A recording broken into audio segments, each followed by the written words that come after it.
नमस्कार बंधुरा आजकेर भिडियोते बेसिक किछु मेडिसिन नलेज निये आलोचना करब जार मध्य किन्तु प्रथम हच्छे किन्तु ब्लाड प्रेशार एछाड़ा अक्सिजेन सैचुरेशन जेटाके किन्तु आमरा SpO2 बोले जानी एछाड़ा हार्ट रेट जेटाके किन्तु आमरा पाल्स रेट बोले जानी एछाड़ा रेसपिरेटरि रेट जेटाके किन्तु आमरा ब्रिदिंग रेट बोले जानी एबं बडी टेम्पारेचार सो एई सब टपिकगुलो सम्पर्के किन्तु आजकेर भिडियोते सम्पूर्ण डिटेल्से आलोचना करब। सो आपनी यदि मेडिकल प्रफेशनल हन अथवा यदि साधारण मानुष हन उभयेर जोन्नो किन्तु एई भिडियोटी किन्तु खूबई गुरुत्वपूर्ण एकटी भिडियो होते चलेछे। सो आमी फार्मासिस्ट दीप चलुन भिडियो शुरू करा जाक। तार आगे आपनि यदि आमार चैनेले नतुन हये थाकेन ताहले अवश्यई आमार चैनेलटिके सबस्क्राइब करबेन। सबार प्रथमे आमरा ब्लाड प्रेशार सम्पर्के आलोचना करब जेटाके किन्तु आमरा शर्टे बीपी बोले जानी। सो ब्लाड प्रेशारेर डेफिनेशन कि आछे देखुन आमादेर जे हार्ट आछे अथवा हृदपिंड आछे सेई हृदपिंड किन्तु आमादेर सारा शरीरे किन्तु ब्लाडके सार्कुलेट करे अर्थात आमादेर हृदपिंड जखन ब्लाडके पाम्प करे तखन आमादेर जे शरीरे शिरागुलो आछे सेई शिरार उपर किन्तु एकटा प्रेशार तैरी हय सेई प्रेशारटाकेई किन्तु बला हच्छे ब्लाड प्रेशार। धरे नेওয়া যাক যখন কোনো জলের পাইপের মধ্যে দিয়ে জল কিন্তু প্রবাহিত হয় তখন কিন্তু সেই পাইপের উপর কিন্তু একটা প্রেশার তৈরি হয়। ঠিক তেমনি যখন আমাদের যে শিরাগুলো আছে অর্থাৎ ধমনী আছে তার মধ্যে দিয়ে যখন ব্লাড প্রবাহিত হয় তখন কিন্তু তার উপরে একটা প্রেশার তৈরি হয় সেই প্রেশারটাকেই বলা হচ্ছে কিন্তু ব্লাড প্রেশার। नेक्स्ट আমরা দেখে নেব দেখুন ব্লাড প্রেশারকে কিন্তু দুটো সংখ্যা দ্বারা কিন্তু মাপা হয় একটা হচ্ছে কিন্তু সিস্টোলিক আর আরেকটি হচ্ছে কিন্তু ডায়াস্টোলিক। সিস্টোলিক কোনটা আমাদের হৃদপিণ্ড যখন আমাদের হৃদপিণ্ড কিন্তু সংকোচন এবং প্রসারণ করে অর্থাৎ আমাদের হৃদপিণ্ড যখন প্রসারণ করে তখন কিন্তু আমাদের সারা শরীরে কিন্তু ব্লাড ছড়িয়ে পড়ে। সো উপরের সংখ্যাটাকে বলা হচ্ছে কিন্তু সিস্টোলিক আর যখন সংকোচন করে তখন কিন্তু নিচের যে সংখ্যাটা সেটাকে বলা হচ্ছে কিন্তু ডায়াস্টোলিক। নেক্সট আমরা দেখে নেব যে আমাদের ব্লাড প্রেশারের নর্মাল রেঞ্জ কি আছে। আমাদের যে সিস্টোলিক বিপি আছে সেটা হচ্ছে কিন্তু যদি 120 থাকে যেটা হচ্ছে কিন্তু উপরের সংখ্যা আর নিচের সংখ্যা হচ্ছে কিন্তু 80 অর্থাৎ যেটা হচ্ছে কিন্তু নিচের সংখ্যা অর্থাৎ ডায়াস্টোলিক। সো উপরের সংখ্যা 120 এবং নিচের সংখ্যা 80 থাকলে সেটাকে বলা হচ্ছে কিন্তু নর্মাল রেঞ্জ। আমাদের নেক্সট হচ্ছে এলিভেটেড। এলিভেটেড কি অর্থাৎ আমাদের যে উপরের বিপিটা আছে বিপির উপরের সংখ্যাটা আছে অর্থাৎ সিস্টোলিক বিপি যদি 120 থেকে 129 হয় অর্থাৎ 120 থেকে 130 এর মধ্যে থাকে এবং ডায়াস্টোলিক বিপি যদি 80 থাকে এটাকে কিন্তু বলা হচ্ছে এলিভেটেড। এলিভেটেড মানে কি অর্থাৎ আমাদের এই যে বিপিটা এরকম কন্ডিশন যদি কোনো পেশেন্টে থাকে এটাকে কিন্তু স্টিল কিন্তু হাই ব্লাড প্রেশারের মধ্যে কিন্তু কনসিডার করা হচ্ছে না কিন্তু এই রকম কন্ডিশনে কিন্তু পেশেন্টকে মেডিসিন কিন্তু রেকমেন্ড করা হয় না। এই রকম কন্ডিশনে পেশেন্টকে কিন্তু তার যে লাইফস্টাইল আছে সেই লাইফস্টাইলকে কিন্তু চেঞ্জ করার জন্য বলা হয়ে থাকে। অর্থাৎ কি অর্থাৎ পেশেন্টের ওয়েট যদি বেশি হয়ে থাকে সো ওজন কমানোর জন্য বলা হয়ে থাকে তাকে লবণ কম খাওয়ার জন্য বলা হয়ে থাকে এবং তাকে স্ট্রেস কম নেওয়ার জন্য বলা হয়ে থাকে এবং চিন্তা কম করার জন্য কিন্তু বলা হয়ে থাকে।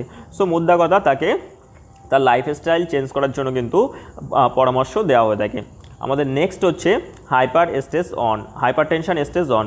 সো হাইপারটেনশন স্টেজ অনে আমাদের কেমন বিপি থাকবে আমাদের যে সিস্টোলিক বিপি সেটা থাকবে কিন্তু 130 থেকে 140 এর মধ্যে আর ডায়াস্টোলিক বিপি থাকবে হচ্ছে কিন্তু 80 থেকে 89 এর মধ্যে অর্থাৎ 80 থেকে 90 এর মধ্যে।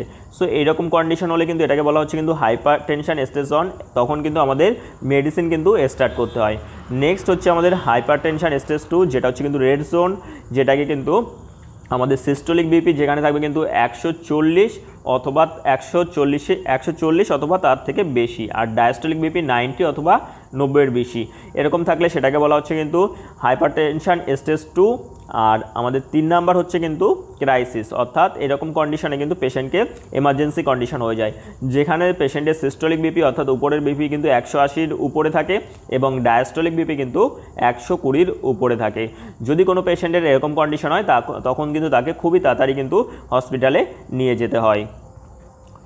নেক্সট আমরা দেখে নেব যে কজেস অফ হাই বিপি অর্থাৎ হাইপারটেনশনের কারণ কী আছে কী কারণে আমাদের বিপি কিন্তু বেড়ে যায়। সো প্রথম যে কারণ আছে সেটা হচ্ছে কিন্তু জেনেটিক অর্থাৎ যদি কারোর পূর্বপুরুষদের মধ্যে কিন্তু যে হাই বিপি সমস্যা থেকে থাকে সেই কারণে হতে পারে। এছাড়া ওবিসিটি যেটা অর্থাৎ যেটাই কিন্তু আমরা বাংলায় মোটাপা বলে জানি অর্থাৎ যদি কেউ যদি অতিরিক্ত মোটা হয়ে যায় সেই কারণে হতে পারে।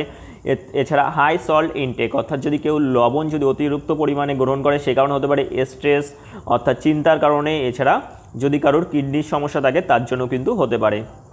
সো আমরা বিপি নিয়ে যখন আলোচনা করছি সো আমরা কজেস অফ লো বিপিও দেখে নিই যেটাই কিন্তু মেডিকেল টার্মসে হাইপোটেনশন বলা হয়ে থাকে।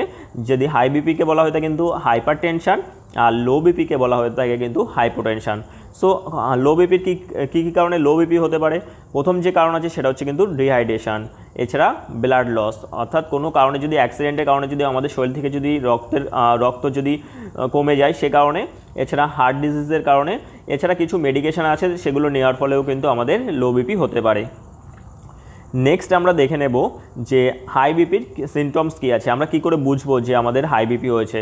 সো যদি কারোর বিপি বেড়ে যায় তাহলে কিন্তু হেডেক হয়, অর্থাৎ আমাদের কিন্তু মাথা ব্যথা করে, সঙ্গে কিন্তু ডিজিনেস অর্থাৎ মাথা ঘোরায়, তাছাড়া কিন্তু আমরা চোখে কিন্তু আবছা দেখতে পাই, আর কিছু কিছু সময় কিন্তু কোনো সিমটমস দেখা যায় না, যেটা কিন্তু অ্যাসিমটোমেটিক কিন্তু হয়ে থাকে।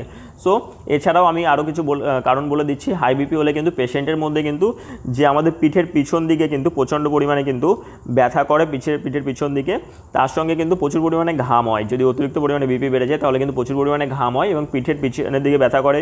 এছাড়া কারুর কিন্তু বুকে ব্যথা শুরু হয়ে যায় এবং অনেক পেশেন্টের ক্ষেত্রে কিন্তু পেটের নিচের দিকে কিন্তু ব্যথা হতেও কিন্তু শুরু হয়ে যায়। নেক্সট আমরা দেখে নেব যে লো বিপির কারণ কী কী আছে। লো বিপিতে কী কী সিমটমস দেখা যায়? ফ্যাটিক, অর্থাৎ আমাদের কিন্তু থাকাবাট মেসেজ হবে। ফ্যান্টেনিং, অর্থাৎ ফ্যান্টেনিং মানে কি? অর্থাৎ অজ্ঞান হয়ে যাওয়া। এছাড়া কনফিউশন, অর্থাৎ যেটাকে কিন্তু আমরা বলে থাকি ভ্যাবাচাকা খেয়ে যাওয়া, সঠিকভাবে কিছু বুঝতে না পারা। সো এগুলো হচ্ছে কিন্তু লো বিপির সিমটমস। নেক্সট আমরা হার্ট রেট দেখে নেব, যেটাকে কিন্তু আমরা পালস রেট বলে জানি। সো হার্ট রেটের ডেফিনেশন কী আছে? The number of heartbeats per minute, অর্থাৎ 1 মিনিটে আমাদের যে হৃদস্পন্দন আছে সেটা কতবার হচ্ছে সেটাকেই কিন্তু বলা হচ্ছে হার্ট রেট। সো হার্টবিটের নর্মাল রেঞ্জ কী আছে? যারা নিউবর্ন, সেটাই কিন্তু আমরা বাংলায় নবজাতক বলে জানি, নবজাতকদের মধ্যে কিন্তু 120 থেকে 160 হলে সেটা হচ্ছে নর্মাল। আর যেসব বাচ্চারা 1 থেকে 10 বছরের বয়স তাদের ক্ষেত্রে কিন্তু 70 থেকে 120 হচ্ছে নর্মাল। আর অ্যাডাল্ট অর্থাৎ প্রাপ্তবয়স্কদের ক্ষেত্রে কিন্তু 60 থেকে 100-র মধ্যে হচ্ছে কিন্তু নর্মাল। আর যারা অ্যাথলিটস আছে, অ্যাথলিটস মানে কি? অর্থাৎ যারা খেলোয়াড় আছে, এবং ক্রিকেট খেলোয়াড় হতে পারে, ফুটবল খেলোয়াড় হতে পারে, এছাড়া যে কোনো ধরনের খেলোয়াড় আছে, তাদের মধ্যে কিন্তু 40 থেকে যদি 60-এর মধ্যে থাকে তাহলে সেটাকে কিন্তু নর্মাল বলে কিন্তু গণ্য করা হয়। নেক্সট আমরা কিছু অ্যাবনর্মালিটিস দেখে নেব। সো অ্যাবনর্মালিটিসের মধ্যে প্রথম হচ্ছে আমাদের ট্যাকিকার্ডিয়া, যেটা হচ্ছে কিন্তু, আর দ্বিতীয় হচ্ছে কিন্তু ব্র্যাডিকার্ডিয়া। ট্যাকিকার্ডিয়া কাকে বলা হয়? যদি যাদের হার্ট রেট পার মিনিটে 100-র বেশি হয় সেটাকে কিন্তু বলা হচ্ছে ট্যাকিকার্ডিয়া। সো ট্যাকিকার্ডিয়ার কী কী কারণ হতে পারে?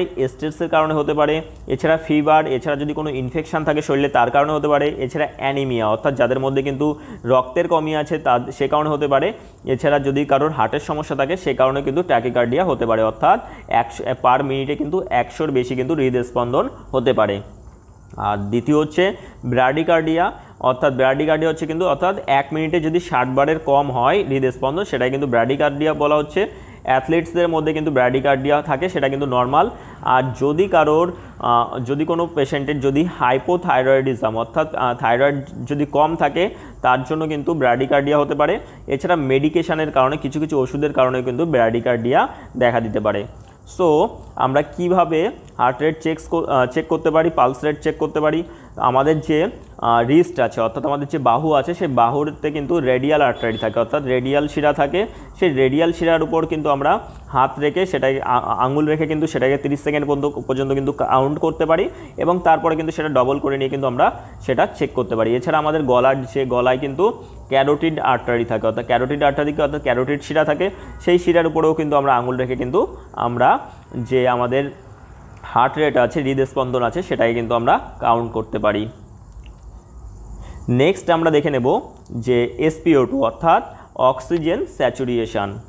সো অক্সিজেন স্যাচুরেশনের ডেফিনেশন কী আছে? The percentage of haemoglobin carrying oxygen in the blood, অর্থাৎ আমাদের রক্তের ব্লাডে কত পরিমাণ অক্সিজেন আছে, অর্থাৎ আমাদের শরীরের হিমোগ্লোবিন ঠিক কত পরিমাণ অক্সিজেন ব্লাডে ক্যারি করছে সেটাকেই কিন্তু বলা হচ্ছে অক্সিজেন স্যাচুরেশন অর্থাৎ SpO2। সো এটাকে কিভাবে মাপা হয়? পালস অক্সিমিটারের মাধ্যমে কিন্তু SpO2কে কিন্তু মাপা হয়ে থাকে। সো নর্মাল লেভেল কি আছে? 95 থেকে যদি 100% হলে সেটাকে কিন্তু নর্মাল বলে গণ্য করা হয়। আর যদি 90 থেকে 94% হয় সেটাই কিন্তু বলা হচ্ছে কিন্তু মাইল্ড হাইপোক্সিয়া। আর যদি 90-এর কম হয় তাহলে কিন্তু সেটাকে বলা হচ্ছে কিন্তু হাইপোক্সিয়া। সো কোনো পেশেন্টের যদি যে SpO2 লেভেল যদি 90-এর কম থাকে তাহলে কিন্তু তখন তাকে তৎক্ষণাৎ কিন্তু মেডিকেল হেল্পের কিন্তু প্রয়োজন আছে। সো তাকে কিন্তু অক্সিজেন সাপোর্ট দেওয়ার প্রয়োজন আছে। নেক্সট আমরা দেখে নেব যে কজেস অফ লো SpO2 অর্থাৎ SpO2 কেন কমে যায়, কী কী কারণে কমে যায়। সো প্রথম যে কারণ আছে সেটা হচ্ছে কিন্তু লাংস ডিজিজ। সো লাংস ডিজিজের মধ্যে সিওপিডি কি অর্থাৎ ক্রনিক অবস্ট্রাকটিভ পালমোনারি ডিজিজ, যেটা কিন্তু একটি লাংসের সমস্যা। এছাড়া নিউমোনিয়া, হার্ট কন্ডিশন, এছাড়া যদি কেউ হাই অ্যালটিটিউড অর্থাৎ অতিরিক্ত উচ্চতায় যায় সেই কারণেও কিন্তু আমাদের লো SpO2 দেখা যেতে পারে। সো সিমটমস অফ লো অক্সিজেনের সিমটমস কী আছে, কী করে আমরা বুঝবো কোনো পেশেন্টকে সাধারণত উপর থেকে দেখে যে তার লো অক্সিজেন আছে। প্রথম হচ্ছে কিন্তু শর্টনেস অফ ব্রেথ অর্থাৎ তার শ্বাসকষ্ট হবে, এছাড়া কনফিউশন, এছাড়া তার যে ঠোঁট আছে এবং নোখ আছে সেটা কিন্তু নীল কালারের হয়ে যাবে। সো এইগুলো দেখে কিন্তু আমরা বুঝতে পারবো যে পেশেন্টের মধ্যে কিন্তু যে অক্সিজেনের কমই হচ্ছে। আমাদের নেক্সট হচ্ছে রেসপিরেটরি রেট, যেটাকে কিন্তু আমরা ব্রিদিং রেট বলে জানি এবং বাংলায় কিন্তু আমরা যেটাকে শ্বাস প্রশ্বাস বলে জানি। অর্থাৎ ডেফিনেশন কি আছে, number of breath per minute, অর্থাৎ আমরা 1 মিনিটে কতবার নিঃশ্বাস নিচ্ছি সেটাকে কিন্তু বলা হচ্ছে রেসপিরেটরি রেট অর্থাৎ ব্রিদিং রেট। সো নর্মাল রেঞ্জে আমরা দেখে নেব, যারা অ্যাডাল্ট আছে তাদের মধ্যে কিন্তু 12 থেকে 20 বার 1 মিনিট 12 থেকে 20 বার হচ্ছে কিন্তু 1 মিনিটে হচ্ছে নর্মাল। আর যারা চিলড্রেন আছে, যেসব বাচ্চারা আছে তাদের মধ্যে কিন্তু 20 থেকে 30 বার হচ্ছে কিন্তু পার মিনিটে নর্মাল। আর যারা শিশুরা আছে অর্থাৎ ইনফ্যান্টস অর্থাৎ শিশুরা আছে তাদের মধ্যে কিন্তু 30 থেকে 60 বার হচ্ছে কিন্তু পার মিনিটে নর্মাল। সো নেক্সট আমরা দেখে নেব অ্যাবনর্মালিটিস, যে আমাদের অ্যাবনর্মালিটিস কী আছে। অ্যাবনর্মালিটিসের মধ্যে আমাদের প্রথম যেটা আছে সেটা হচ্ছে কিন্তু ট্যাকিফেনিয়া কি, আর হচ্ছে কিন্তু দ্বিতীয় হচ্ছে কিন্তু ব্র্যাডিফেনিয়া। সো ট্র্যাকিফেনিয়া কি, যদি কারোর শ্বাস প্রশ্বাস রেট যদি অ্যাডাল্টের ক্ষেত্রে যদি শ্বাস প্রশ্বাস রেট 20 বারের বেশি হয় পার মিনিটে, যদি 20 বারের বেশি যদি কেউ নিঃশ্বাস নেয় পার মিনিটে সেটাকে কিন্তু বলা হচ্ছে কিন্তু ট্যাকিফেনিয়া। সো ট্যাকিফেনিয়া কী কী কারণে হতে পারে, ফিভারের কারণে অর্থাৎ ফিভার অথবা ইনফেকশনের কারণে, এছাড়া লাংস ডিজিজের কারণে, এছাড়া অ্যাংজাইটিকে অর্থাৎ আমাদের কিন্তু ভয় ভীতিকে কিন্তু অ্যাংজাইটিকে বাংলায় কিন্তু ভয় ভীতি বলা হয়ে থাকে। সো এইসব কারণে কিন্তু ট্যাকিফেনিয়া হতে পারে। আর দ্বিতীয় হচ্ছে কিন্তু ব্র্যাডিফেনিয়া, যেটা কিন্তু যদি কেউ অ্যাডাল্টের মধ্যে যদি শ্বাস প্রশ্বাসের যদি 1 মিনিটে যদি কেউ নিঃশ্বাস 12 বারের কম নেয় সেটাই কিন্তু বলা হচ্ছে কিন্তু ব্র্যাডিফেনিয়া। অর্থাৎ এটা কী কারণে ব্র্যাডিফেনিয়া হতে পারে, ড্রাগের ওভারডোজ অর্থাৎ এমন কিছু কোনো মেডিসিনের যদি ওভারডোজ হয়ে যায় সে কারণে হতে পারে। এছাড়া যদি আমাদের ব্রেনের কোনো ইনজুরি হয় সে কারণে কিন্তু ব্র্যাডিফেনিয়া দেখা যেতে পারে। অর্থাৎ 20 বারের উপরে হলে সেটাকে মেডিকেল টার্মসে ট্যাকিফেনিয়া বলা হয়, আর 12 বারের নিচে হলে পার মিনিটে সেটাকে কিন্তু মেডিকেল টার্মসে ব্র্যাডিফেনিয়া বলা হয়ে থাকে। নেক্সট হচ্ছে আমাদের body temperature. So body temperature কি, অর্থাৎ আমাদের বডির যে তাপমাত্রা আছে সেটাকে কিন্তু বডি টেম্পারেচার বলা হচ্ছে। আমাদের বডি টেম্পারেচারের নর্মাল রেঞ্জ কি আছে, ওরাল অর্থাৎ আমাদের মুখের টেম্পারেচার হচ্ছে কিন্তু যদি আমাদের জিভের তলার যে টেম্পারেচার সেটা নর্মাল রেঞ্জ আছে কিন্তু 30, যেটা সেলসিয়াস স্কেলে কিন্তু 36.5 থেকে 37.5 হচ্ছে কিন্তু নর্মাল। আর ফারেনহাইট স্কেলে কিন্তু 97.7 থেকে 99.5 পর্যন্ত হচ্ছে কিন্তু নর্মাল। আর এবং আমাদের অ্যাক্সিলারি অর্থাৎ আমাদের বগলের তলায় যে সেলসিয়াস স্কেলে হচ্ছে কিন্তু 35.9 থেকে 36.7 হচ্ছে কিন্তু সেলসিয়াস স্কেলে নর্মাল। আর ফারেনহাইট স্কেলে 96.6 থেকে 98.1 ডিগ্রি ফারেনহাইট হচ্ছে কিন্তু নর্মাল।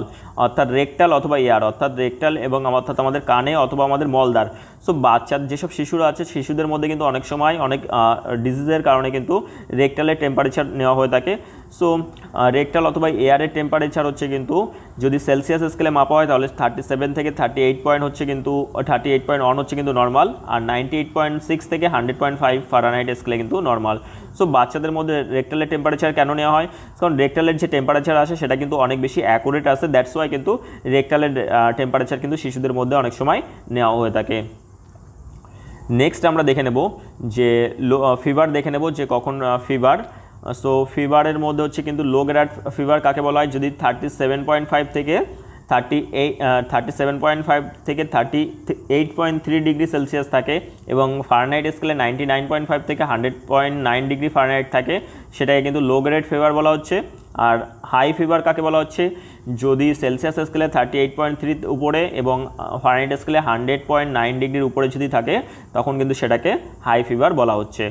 সো নেক্সট আমরা দেখে নেব হাইপোথার্মিয়া। সো হাইপোথার্মিয়া কি, আমাদের বডি টেম্পারেচার যতটা থাকা প্রয়োজন যদি তার থেকে কম থাকে তখন কিন্তু সেটাকে বলা হচ্ছে হাইপোথার্মিয়া। অর্থাৎ সেলসিয়াস স্কেলে যদি কারোর টেম্পারেচার 35 ডিগ্রি সেলসিয়াসের কম থাকে তখন কিন্তু হচ্ছে সেটাকে হাইপোথার্মিয়া বলা হচ্ছে। আর যদি ফারেনহাইট স্কেলে যদি কারোর বডি টেম্পারেচার 95 ডিগ্রির কম থাকে তখন কিন্তু সেটাকে হাইপোথার্মিয়া বলা হচ্ছে। সো হাইপোথার্মিয়া হলে কি কি সমস্যা দেখা দিতে পারে, আমাদের শিভরিং হতে পারে, অর্থাৎ আমাদের কিন্তু হাত পা কাঁপতে পারে, এবং কনফিউশন, অর্থাৎ আমরা কিন্তু সঠিকভাবে সব কিছু বুঝতে না পারা, যেটাই কিন্তু আমরা ভ্যাবাচ্যাকা খেয়ে যাওয়া বলে থাকি। এছাড়া আমাদের যে পালস রেট আছে সেই পালস রেটও কিন্তু স্লো হয়ে যেতে পারে। সো নেক্সট আমরা এমন কিছু কন্ডিশান দেখে নেব যখন আমাদের যে কন্ডিশানগুলোতে কিন্তু আমাদের খুবই এমার্জেন্সি মেডিকেল হেল্পের কিন্তু প্রয়োজন হয়ে থাকে। প্রথম হচ্ছে আমাদের ব্লাড প্রেশার যদি 100 উপর, যেটা সিস্টোলিক বিপি আছে 180 আর ডায়াস্টোলিক হচ্ছে যদি 120 থাকে তখন কিন্তু হচ্ছে যেটা hyper sensitive crisis condition. So এই সময় কিন্তু আমাদের এমার্জেন্সি মেডিকেল হেল্পের প্রয়োজন আছে। এছাড়া যদি কোনো পেশেন্টের SpO2 যদি 90-এর কম থাকে, যেটাকে কিন্তু সিভিয়ার হাইপক্সিয়া বলা হয়ে থাকে। সো 90-এর কম থাকলে এই সময় কিন্তু পেশেন্টকে অক্সিজেন দেওয়ার প্রয়োজন আছে। সো এই সময় কিন্তু আমাদের এমার্জেন্সি মেডিকেল হেল্পের প্রয়োজন আছে। এছাড়া যদি কারোর হার্ট রেট লেস দ্যান 40, অর্থাৎ যদি 40-এর কম, এছাড়া 120-এর বেশি থাকে, এবং যখন 120-এর বেশি থাকবে তখন যদি তার সঙ্গে মাথা গড়া থাকে, যেটাকে কিন্তু ডিজিনেস বলা হচ্ছে, এরকম কন্ডিশন হলে কিন্তু আমাদের এমার্জেন্সি হেল্পের প্রয়োজন আছে, এমার্জেন্সি মেডিকেল হেল্পের প্রয়োজন আছে। এবং যদি কারোর ফিভার 39.4-এর উপরে এবং 103 ডিগ্রির উপরে থাকে ফারেনহাইট স্কেলে অ্যাডাল্টের ক্ষেত্রে, তখন কিন্তু আমাদের এমার্জেন্সি মেডিকেল হেল্পের কিন্তু প্রয়োজন আছে। সো এই কটি কন্ডিশন কিন্তু আপনাদের অবশ্যই মনে রাখতে হবে। সো এরকম কন্ডিশন হলে কিন্তু ইমিডিয়েটলি কিন্তু আমাদের হসপিটালে যেতে হবে। সো আশা করি আমার ভিডিওটি আপনাদের ভালো লেগেছে। আমার ভিডিওটি ভালো লেগে থাকলে অবশ্যই আমার চ্যানেলটিকে লাইক এবং সাবস্ক্রাইব করবেন নতুন নতুন ভিডিও পাওয়ার জন্য। আর এই ভিডিওটি শুধু হচ্ছে কিন্তু এডুকেশনাল অ্যান্ড ইনফরমেশনাল পারপাসের জন্য কিন্তু তৈরি করা হয়েছে। দেখা হচ্ছে আবার নতুন কোনো ভিডিও নিয়ে, ততক্ষণ পর্যন্ত ভালো থাকবেন, সুস্থ থাকবেন।